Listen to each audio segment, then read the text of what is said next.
影純講下呢部啱今日香港上映嘅呢部叫做《送院途中》，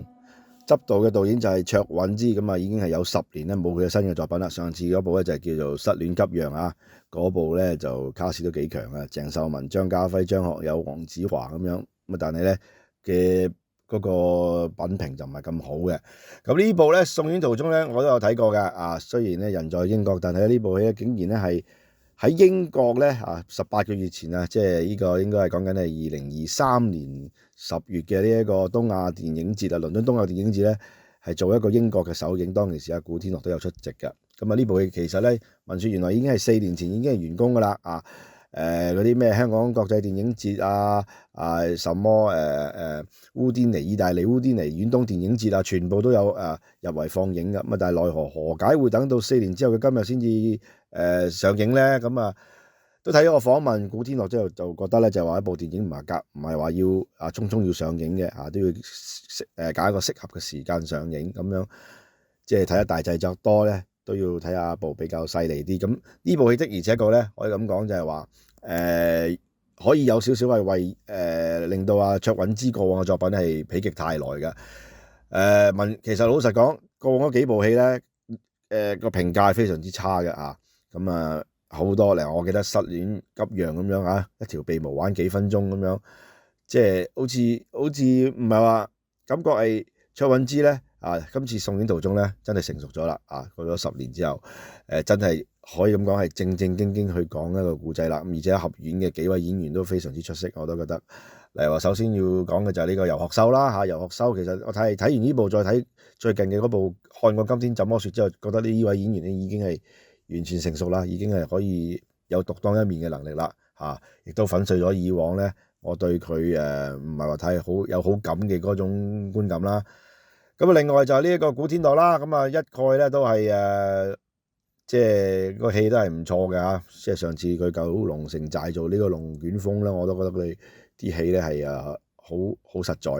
咁呢次咧佢做一個同呢個游學修嘅一個經驗老道，一個就比較新紮嘅救護人員咧，兩個做一個對比咧。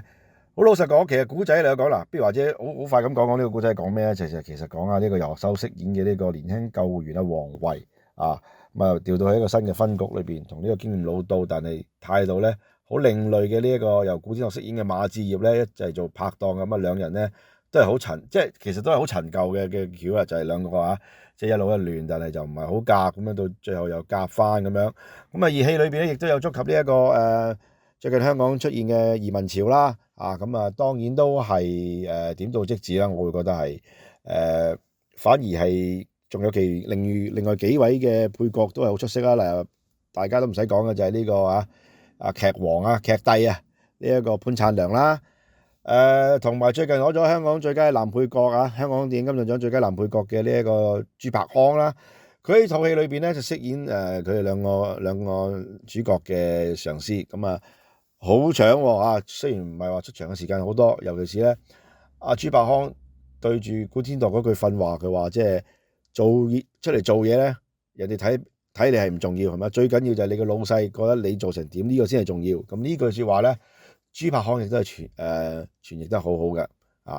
咁當中亦都有其他演員話好似呢個袁澧林啦，但係當同呢個游學修做一 pair 嘅時候咧，反而就唔算話太過亮麗嘅啫。無論如何點都好啦，呢部戲咧